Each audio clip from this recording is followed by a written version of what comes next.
USA Radio News with Wendy King. President Trump is tweeting about the highly anticipated congressional hearings with former Russia probe special counsel Robert Mueller.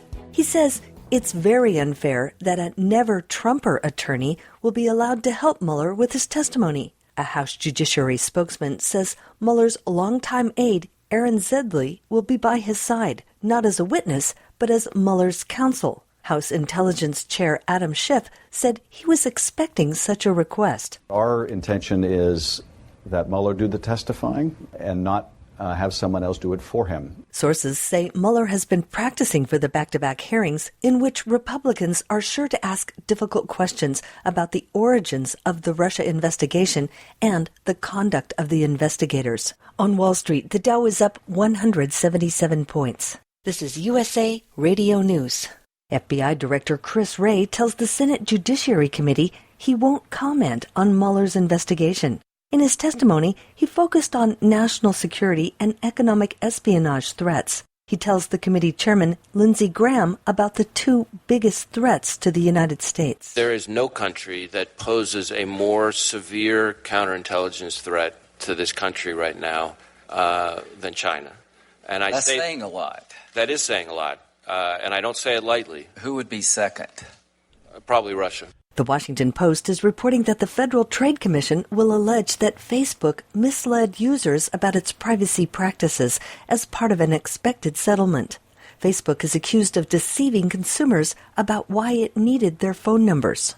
Stocks were up on Wall Street. The Dow was up 177 points, the S&P 500 up 20, and the Nasdaq up 47. You're listening to USA Radio News. Pennsylvania school districts are telling parents to pay up or else, as we hear from USA Radio Network's Tim Berg. Hundreds of families in Pennsylvania received a letter from their public school district this month informing parents that if their kids' lunch debt was not settled, their child could be removed from the home and placed in foster care. One of the districts doing this is Wyoming Valley School District. Now, they're saying this is a last resort for them, and they're owed around $22,000 combined from all the parents.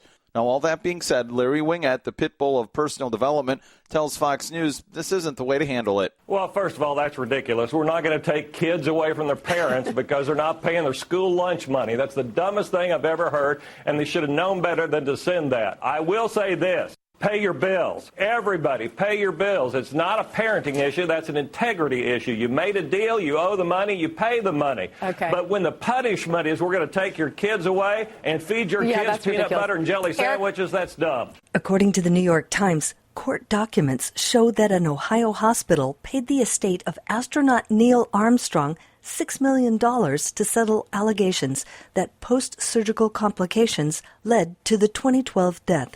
The hospital defended the care but paid the family $6 million to settle the matter privately and avoid the devastating publicity. Take us with you on your computer or mobile device and listen anytime at usaradio.com.